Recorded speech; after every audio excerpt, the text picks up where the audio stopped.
नमस्कार प्यारे विद्यार्थियों। आज आपको अंग्रेजी की बिल्कुल बेसिक चीजें मैं बताने जा रहा हूं, जहां से अपन शुरुआत करते हैं। तो सबसे पहले हम लोग पढ़ते हैं कि अंग्रेजी में जो अल्फाबेट हैं वो कौन कौन से हैं। हम सभी पढ़ते हैं कि ए से लेकर जेड तक ये जो अल्फाबेट है इनकी संख्या है 26, और इनमें भी अगर हम कोई भाग करें तो ये भी हैं दो भागों में विभाजित। एक है वोवेल और एक है कॉन्सोनेंट। जो वोवेल हैं वो 5 हैं, आप सभी जानते हैं, फिर भी एक बार और रिवाइज कर ले। कॉन्सोनेंट है वो 21 हैं। वो 21 आपको याद करने की आवश्यकता नहीं है, केवल यही याद होने चाहिए। अधिकांश को याद भी होते हैं, ए ई आई ओ यू, फिर भी हम लोग बहुत बेसिक चीजें भूल जाते हैं। ये जो अपने वोवेल और कॉन्सोनेंट हैं, इन वोवेल और कॉन्सोनेंट से मिलकर ही किसी शब्द का निर्माण होता है, ये आपको याद रखना। ये वोवेल और कॉन्सोनेंट ये दोनों मिलकर ही किसका निर्माण करते हैं? शब्द का निर्माण करते हैं, वर्ड का निर्माण करते हैं। और ये जो वर्ड हैं इन्हीं को हम लोग 8 भागों में विभाजित करके पढ़ते हैं, जिन्हें हम पार्ट्स ऑफ स्पीच कहते हैं। तो कुछ आई समझ में आपके बाद? स्वर और व्यंजन से मिलकर शब्द बनाते हैं। शब्द कुछ अर्थ देना चाहिए, सार्थक शब्द बनाते हैं, ठीक है। और वो जो शब्द होते हैं उन सार्थक शब्दों को हम 8 भागों में विभाजित करके पढ़ते हैं, जिसमें सबसे पहले हम लोग पढ़ते हैं नाउन, फिर उसी के तहत पढ़ते हैं प्रोनाउन, और उसके बाद हम पढ़ते हैं वर्ब, उसके बाद हम पढ़ते हैं नाउन और प्रोनाउन की जो विशेषता बताई उसको पढ़ते हैं हम एडजेक्टिव के रूप में, फिर पढ़ते हैं एडवर्ब, और उसके बाद में हम पढ़ते हैं कंजक्शन, प्रीपोजिशन और इंटरजेक्शन। ये 8 प्रकार के शब्द पढ़ते हैं। मतलब वोवेल प्लस कॉन्सोनेंट, हमारे सामने आया एक वर्ड, जैसे ए ई आई ओ यू प्लस बाकी जो बचा हुआ कुछ है ए से जेड तक, उसको हम जब मिला देंगे तो हमारे पास कोई शब्द आ जाएगा, जैसे पेंसिल। ये शब्द आ गया, स्वर भी है, व्यंजन भी है, सार्थक अर्थ भी दे रहा है। और ये जो शब्द होते हैं इन शब्दों को हम लोगों ने बांट दिया था 8 भागों में, पार्ट ऑफ स्पीच में, जिसको हम लोगों ने दे दिया था नाम, नाउन। नाउन को थोड़ा सा देख लेते हैं। नाउन क्या होता है? नेमिंग वर्ड होता है। कोई भी शब्द जो आपको आसपास दिखे, जिसको हम पुकार सकते हैं, नाम दे सकते हैं, वो नाउन होता है। और इन्हीं नाउन को हम लोग कई तरीके से पढ़ते हैं। पहले इनका मूल विभाजन करते हैं कि सबसे पहले बांट देते हैं। बहुत सारे शब्द हैं भाई, इतने शब्द हैं संसार में, तो एक साथ तो पढ़ नहीं सकते, तो उनका बंटवारा करके उनका अध्ययन किया जाता है टुकड़ों में।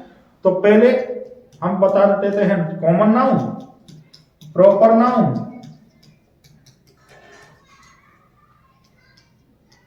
कलेक्टिव नाउन, एब्स्ट्रैक्ट नाउन और मटेरियल।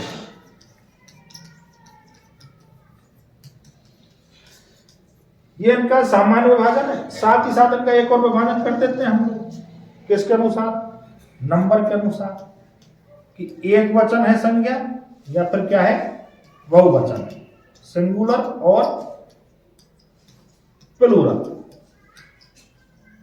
और सिंगुलर को बहुवचन बनाया भी जा सकता है। उसमें सामान्य सा एक नियम होता है कि उसमें एस लगा देते हैं। बाकी और बहुत सारे भी नियम जिनके जरिए हम सिंगुलर को, एक वचन को बहुवचन बनाते हैं, प्लूरल बनाते हैं।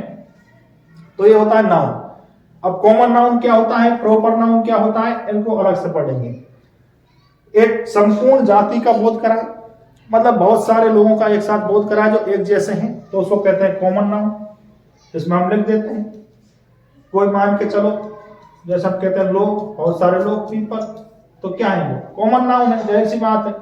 अगर किसी एक व्यक्ति को पुकार दिया, इनमें से किसी का नाम ले दिया, तो वो प्रॉपर नाउन है। अगर मान के चलो बहुत ज्यादा संख्या में नहीं है, एक सीमित संख्या में है और एक जैसे हैं और उनका जो विचार है वो समग्र है, मतलब एक जैसा ही है, तो उसको हम कलेक्टिव नाउन कह देते हैं। जैसे आर्मी होती है, आर्मी को हम क्या कह देते हैं? कलेक्टिव नाउन कह देते हैं। सिपाहियों की एक सिपाहियों का समूह होता है, जहाजी पेड़ों का समूह होता है, पक्षियों का समूह होता है, तो जो समूह होता है उसको हम कलेक्टिव नाउन कह देते हैं। एब्स्ट्रैक्ट नाउन जो इमोशन होते हैं हमारे, जो दिखते नहीं है, जो भाव होते हैं, उनको हम लोग एब्स्ट्रैक्ट नाउन का नाम दे देते हैं।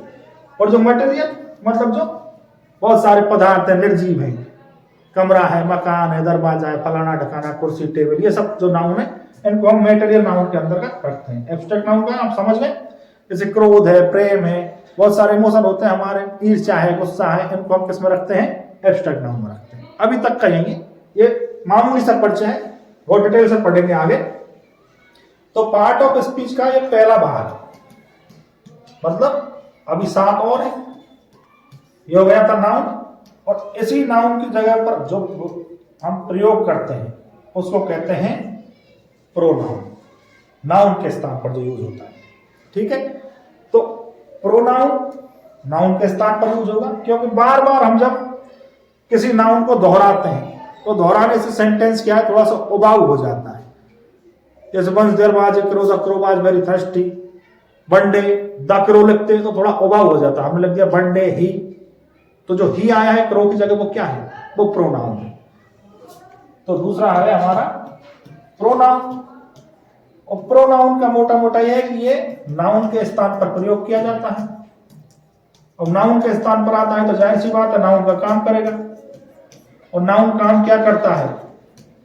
या तो सब्जेक्ट का काम करता है, या फिर किसका काम करता है? ऑब्जेक्ट का काम करता है। नाउन का कार्य सब्जेक्ट या फिर ऑब्जेक्ट का काम करता है। तो प्रोनाउन का काम भी क्या होगा? सब्जेक्ट का काम करना या फिर ऑब्जेक्ट का काम करना। प्रोनाउन में केवल आपको इतना जान लेना है कि सब्जेक्ट वाले प्रोनाउन कौन से हैं, ऑब्जेक्ट वाले प्रोनाउन कौन से हैं। Subjective pronoun, objective pronoun. जो सब्जेक्टिव प्रोनाउन होते हैं आपके, वो होते हैं he, she, it, they, I, we, you. अगर कर्ता की जगह पर प्रयोग करना है तो इन प्रोनाउन का, अगर कोई संज्ञा कर्ता का काम कर रही है उसकी जगह पर कोई प्रोनाउन आएगा तो प्रोनाउन का ये रूप आएगा। अगर कोई संज्ञा ऑब्जेक्ट का काम कर रही है, कर्म का काम कर रही है, तो उसकी जगह जो प्रोनाउन आएगा वो आएगा हिम। मेल के लिए, फीमेल के लिए आएगा हर, निर्जीव के लिए आएगा इट। अगर बहुवचन में बहुत सारे लोग आए हैं तो दे। स्वयं के लिए आएगा मी, हम सब के लिए आएगा अस, और यू के लिए किसी एक व्यक्ति जिसको पुकार रहे हैं, जो जिससे हम बातें कर रहे हैं, जो सेकंड पर्सन है, उसके लिए आएगा यू। तो ये है सब्जेक्टिव प्रोनाउन, ये है ऑब्जेक्टिव प्रोनाउन। इसके साथ साथ एक और होता है रेफ्लेक्सिव। अगर इसी प्रोनाउन के लिए ही के लिए वापस अगर किसी प्रोनाउन का प्रयोग उसी सेंटेंस में करना पड़े तो उसको करेंगे ही की जगह हम। इनका प्रयोग होता है पजेसिव के रूप में, और पजेसिव के रूप में इनका जो प्रयोग होता है वो 2 फॉर्म में होता है। एक प्रोनाउन के फॉर्म में भी देख लेंगे, और साथ ही साथ यहीं पर हम लोग इसका एडजेक्टिव फॉर्म भी देख लेंगे। याद रहे, ही का जो पजेसिव प्रोनाउन होता है वो होता है हिज। सी का जो पजेसिव प्रोनाउन होता है वो होता है हर। इट का जो प्रोनाउन होता है पजेसिव होता है इट्स। दे का जो प्रोनाउन होता है पजेसिव वो होता है देयर। आई का जो पजेसिव प्रोनाउन होता है वो होता है माइन। बी का जो पजेसिव प्रोनाउन होता है वो होता है आवर्स। यू का जो पजेसिव प्रोनाउन होता है वो होता है योर्स। ये ध्यान रखना है आपको, थोड़ा सा माइनर फर्क है। जो पजेसिव एडजेक्टिव होता है, जो पजेसिव एडजेक्टिव होता है वो इसका हिज का होता है, ही का होता है।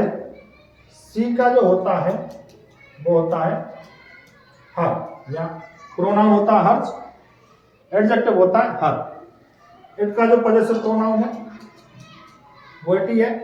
दे का जो पजेसिव प्रोनाउन है वो होता है देयर। आई का जो पॉजेसिव प्रोनाउन है वो होगा माई। बी का जो पॉजेसिव प्रोनाउन है वो केवल आवर होगा, आवर्स में होगा। यू का जो पॉजेसिव एडजेक्टिव है वो होगा यूआर। ये पॉजेसिव एडजेक्टिव फॉर्म है, ये पॉजेसिव प्रोनाउन फॉर्म है। थोड़ा सा ही फर्क होता है इनमें, तो आपको ये ध्यान रखना। इसके बाद में हम लोग देखेंगे कि जो एडजेक्टिव होता है, एडजेक्टिव को थोड़ा सा देख लो। एडजेक्टिव जो होता है वो क्या होता है, ये नाउन और प्रोनाउन की विशेषता बताता है। तो ये एक्स्ट्रा इंफॉर्मेशन ऐड करता है, एक्स्ट्रा इंफॉर्मेशन देता है किसकी, नाउन की और प्रोनाउन। तो जाहिर सी बात है, अगर नाउन प्रोनाउन की एक्स्ट्रा इंफॉर्मेशन दे रहा है तो इनके साथ में ही प्रयोग होता है, इनके अलावा प्रयोग नहीं होता है, ये याद रखना आपको। इसके अलावा एक वर्ब है, एडवर्ब है पार्ट ऑफ स्पीच में। उसके बाद प्रीपोजिशन है, और उसके बाद कंजक्शन है, और उसके बाद इंटरजेक्शन। वर्ब क्या है, या तो कोई एक्शन बताएगी सेंटेंस में, या फिर कोई स्टेट बताएगी, कोई अवस्था बताएगी, या फिर कोई क्रिया बताएगी, एक्शन बताएगी। वो सामान्यतः वर्ब है। फिर वर्ब की फॉर्म बनती है, मेन वर्ब भी होती है, हेल्पिंग वर्ब भी होती है, बहुत सारे विभाजन होते हैं, वो बाद में पढ़ेंगे जब देखेंगे। एडवर्ब क्या है, जो एडजेक्टिव और वर्ब को क्वालिफाई करे, मतलब इनके बारे में एक्स्ट्रा इंफॉर्मेशन हमारे लिए प्रदान करे, वो क्या है, एडवर्ब है। प्रपोजिशन क्या है, जो दो नाउन के बीच में आपस में संबंध बताए, वो है प्रपोजिशन। दो नाउन्स के बीच में या प्रोनाउंस के बीच में जो संबंध बताए, संबंधवाचक शब्द, तो उसको कहते हैं preposition. In, on and, to, to वगैरह जो पढ़ते हैं वो प्रपोजिशन है। ये होता है योजक शब्द, दो वर्ड या फिर सेंटेंस को जोड़ने के काम में आता है। वो होता है आपका कंजक्शन। और साथ ही साथ ये होता है इंटरजेक्शन, जो विस्मय वगैरह होता है, अचानक से आश्चर्य होता है, दुख होता है, खुशी होती है, जो आश्चर्यजनक जो शब्द होते हैं उनको प्रकट करने के लिए हम काम में लेते हैं इंटरजेक्शन। तो मोटे मोटे रूप में आपने ये देखा कि ये पार्ट ऑफ स्पीच 8 होते हैं। वोवेल कॉन्सोनेंट से शब्द बनता है, शब्दों से वाक्य बनता है, और उसके बाद हम देखेंगे कि वाक्य कितने प्रकार के होते हैं। बहुत सारे वाक्य होते हैं, इन शब्दों से मिलाकर हम क्या बना देते हैं, वाक्य। और ये जो वाक्य होते हैं थोड़ा सा देख लो, जो शब्दों से मिलकर जो वाक्य बनता है, इन वाक्यों को हम लोग किस प्रकार अध्ययन करते हैं, असर्टिव, जो सामान्य स्टेटमेंट होता है, असर्टिव को बांट देते हैं अफर्मेटिव में, सकारात्मक जिसमें नॉट का प्रयोग नहीं होता है, नकारात्मक शब्दों का प्रयोग नहीं होता, साथ ही साथ फुल स्टॉप होता है। और इसके बाद होता है इसी के साथ नेगेटिव, जिसमें नॉट का प्रयोग हो या फिर कोई नकारात्मक भाव की अभिव्यक्ति हो, असर्टिव सेंटेंस होता है। उसके बाद में हम लोग पढ़ते हैं इंटेरोगेटिव सेंटेंस। तो इंटेरोगेटिव जो सेंटेंस होता है उसको हम दो तरीके से बना सकते हैं, या तो वर्ब की फर्स्ट फॉर्म की सहायता से, हेल्पिंग वर्ब की सहायता से, या फिर मॉडल वर्ब की सहायता से। यस नो में इसका क्या आएगा, उत्तर आता है, यस नो में आंसर आता है, ऐसे जो क्वेश्चन होते हैं उनका। साथ ही साथ हम WH वर्ड की सहायता से भी क्वेश्चन का निर्माण करते हैं। जो ज्यादा उत्तर चाहिए, ज्यादा सूचना चाहिए, तब हम WH वर्ड की सहायता से बनाते हैं इंटरोगेटिव। एक होता है एक्सक्लेमेटरी, वही जो आप आश्चर्य का भाव प्रकट करते हैं, दुख सुख ये सारी चीज व्यक्त करते हैं, उनके लिए ईर्ष्या क्रोध जो भाव होते हैं उनके लिए एक्सक्लेमेटरी सेंटेंस का प्रयोग किया जाता है। इसमें एक्सक्लेमेटरी साइन दिया होता है, ये एक्सक्लेमेटरी चिन्ह है, विस्मयादिबोधक चिन्ह, इसका प्रयोग जरूर किया जाता है। इंटरोगेटिव में प्रश्नवाचक चिन्ह का प्रयोग किया जाता है। इन दोनों में फुल स्टॉप, पूर्ण विराम का प्रयोग किया जाता है। अब एक और होता है, अगर आप किसी के लिए अच्छी कामना कर रहे हैं या बुरी कामना कर रहे हैं, तो ऑप्टेटिव सेंटेंस। ऑप्टेटिव सेंटेंस में कोई कामना की जाती है, जैसे मे यू लिव लॉन्ग, तो ये क्या है, एक अच्छी कामना की गई है, तो ये क्या हो गया, ऑप्टेटिव सेंटेंस हो गया हमारा। एक साथ ही साथ हमारा होता है इंपेरेटिव, अगर आप किसी को आदेश देते हैं, सलाह देते हैं, अनुमति देते हैं, तो वो होता है हमारा इंपेरेटिव सेंटेंस, ठीक है ना। जैसे हम किसी से कहते हैं क्लोज द विंडो, खिड़की को बंद कर दो, इसमें हम लोग क्या दे रहे हैं, ऑर्डर दे रहे हैं, तो ये हमारा क्या हो जाएगा, इंपेरेटिव सेंटेंस होगा। वैसे अज्ञात वाक्य में आई कम इन रोज प्रयोग करते हैं, तो इस प्रकार 5 प्रकार के मोटे मोटे हम लोगों का सेंटेंसों का विभाजन है। उसके अंतर्गत इनका ये और विभाजन कर देते हैं हम। तो ये सेंटेंस हुआ। आज हम लोगों ने देखा शब्द, स्वर व्यंजन से शब्द, शब्द से वाक्य, शब्दों के 8 प्रकार और फिर वाक्यों के प्रकार। अगली क्लास में पढ़ेंगे इससे आगे। धन्यवाद।